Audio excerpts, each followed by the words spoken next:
The channel is now proudly sponsored by Air Models. Make sure to go check out their website and grab some quality die-cast aviation models. Spitfires, Mustangs, F4 Phantoms, and more. I get a small commission from each sale, so any bit helps support the channel. So please use the link in the description down below, or in the pinned comments. On to the video.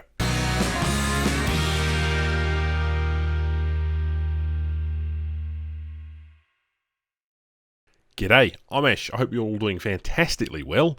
Unfortunately, I've had a little bit to drink and I've had probably about 4 hours sleep. So this is going to be the most interesting dev server coverage ever.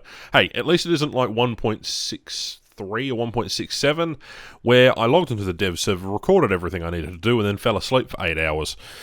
So be thankful that's not the case. Today we're going to go through all the aircraft and the helicopters. We're going to touch briefly on some of the important changes to aircraft, and we're just going to be primarily, as quickly as we can, looking at the new additions.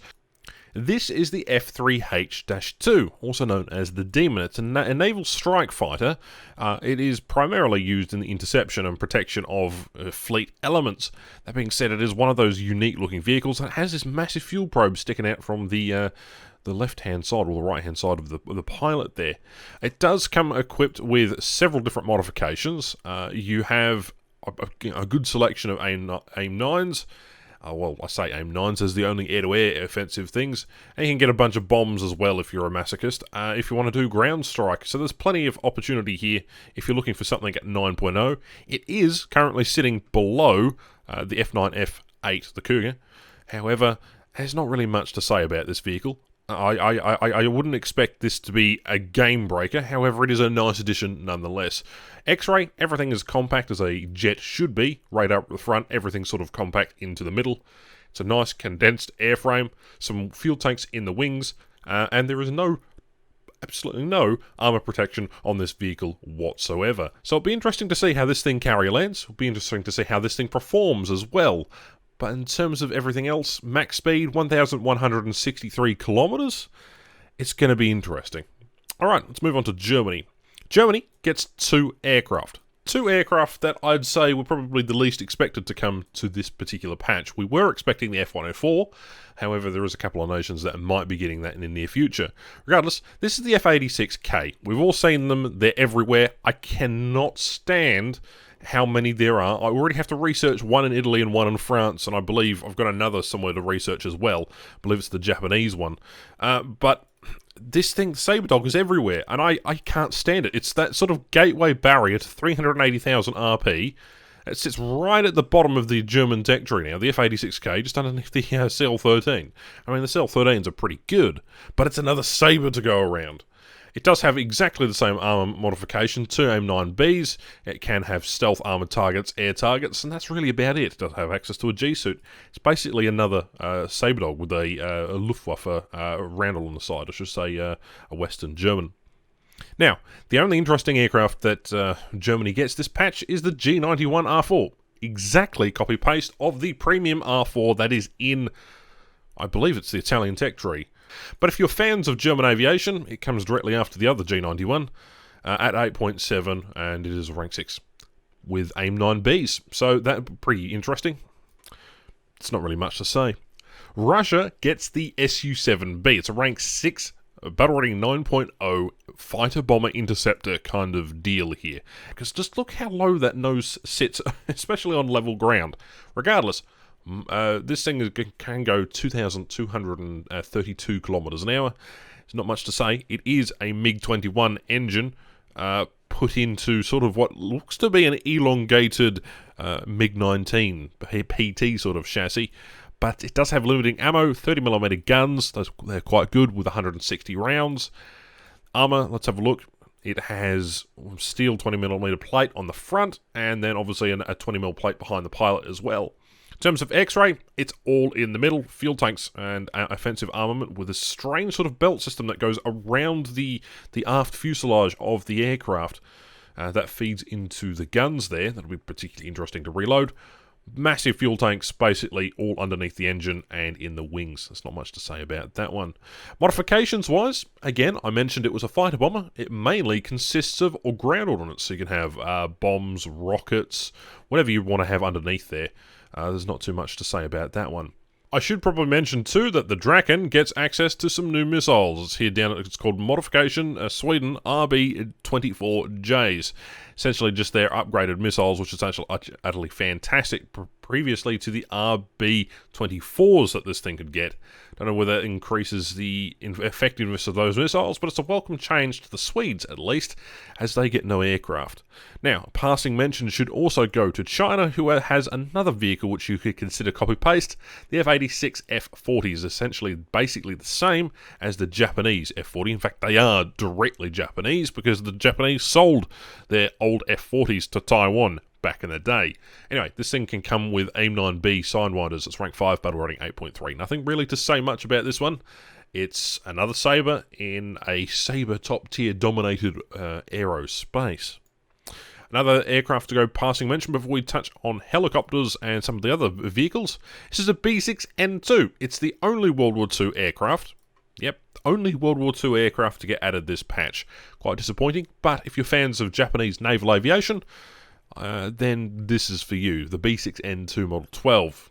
Great Britain gets the Scimitar F.1. Now, a vehicle that I, myself, is very excited to play.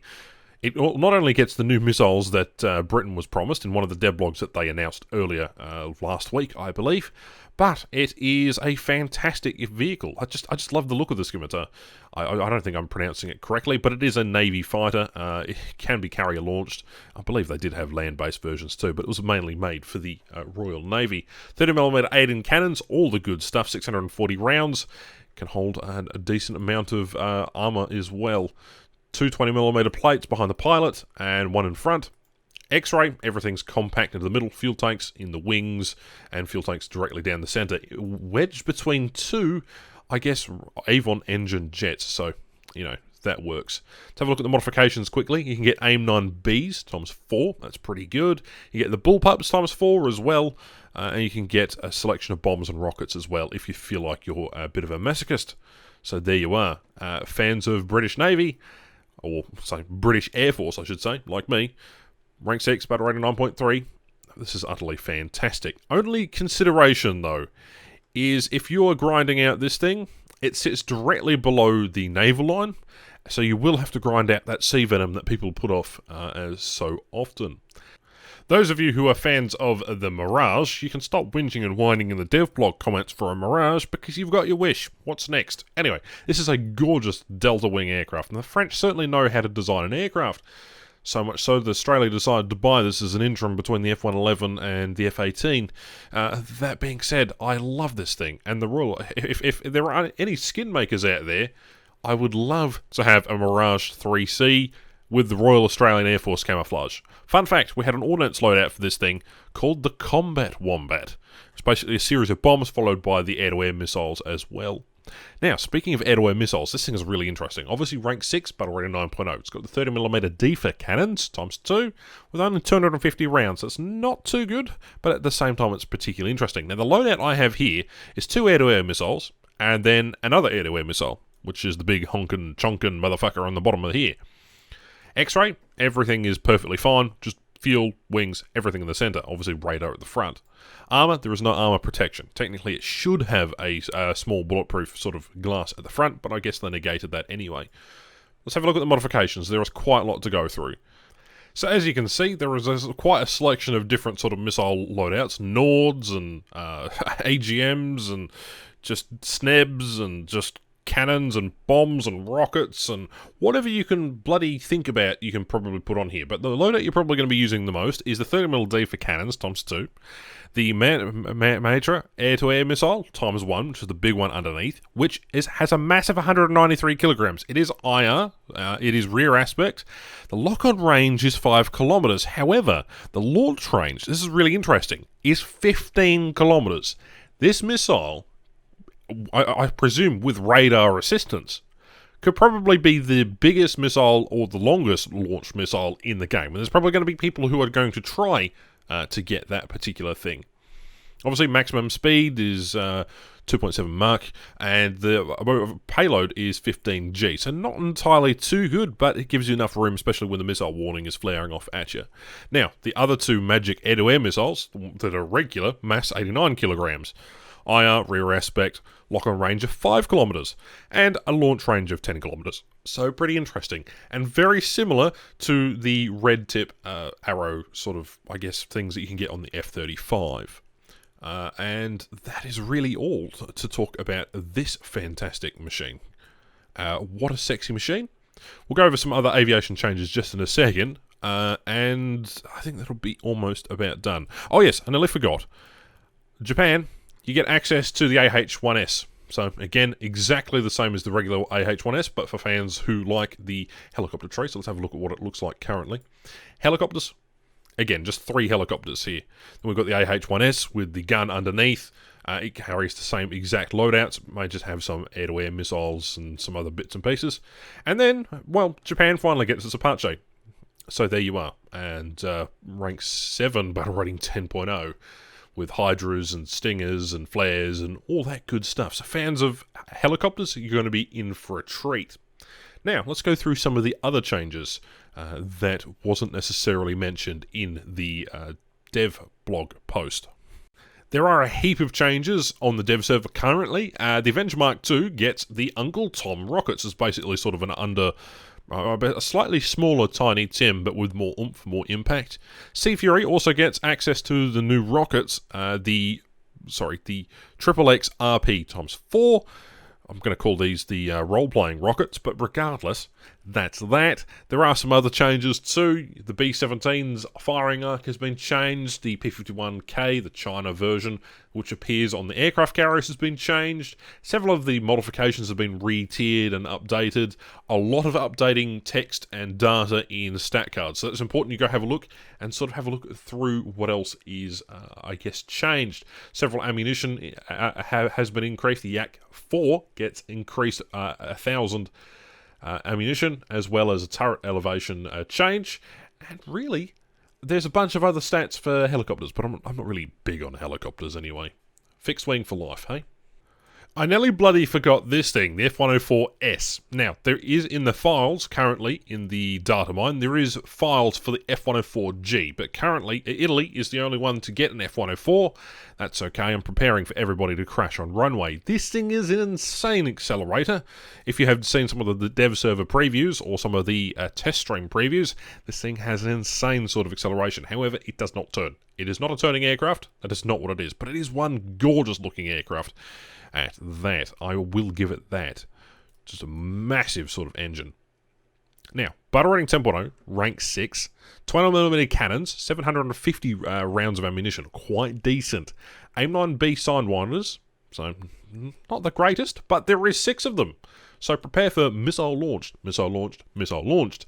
That being said, a little bit of armor, 20mm plate on the front, and 20mm behind the pilot, X-ray, fuel tanks, and then one big-ass motherfucking engine behind that cunt. Hey, what else we have inside the modifications? Obviously, Zuni missiles, Mighty Mouse missiles, I say missiles, rockets, a selection of bombs and rockets, and your typical AIM-9Bs with your Zunis and combination of both, as well as a 2,000-pound bomb.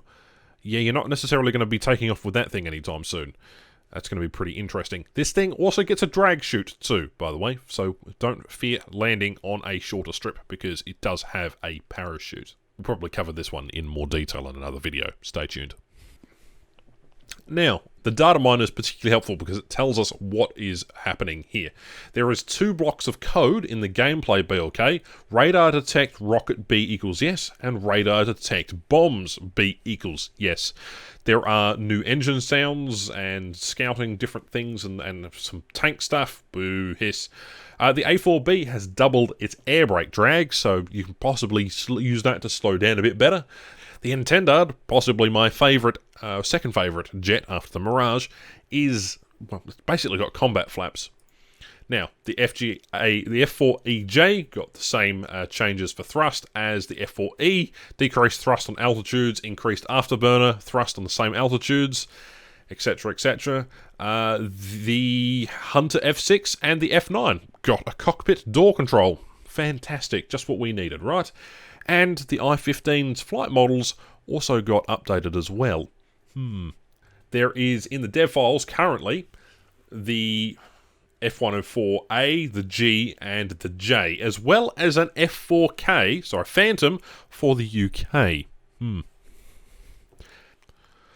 last but not least, I thought you'd get a kick out of this for fans of the Lightning F6. Nerfed thrust on high altitudes, buffed on lower altitudes, changes to top speed. And that's really about it. I hope you enjoyed a sort of a brief overview of what is coming to Aviation. Hope you enjoyed. We're going to be taking a look at some of the tanks, maybe, if I really can be bothered. I really can't. But anyway, my name is Ash. Thank you very much for watching, and I'll catch you in the next one.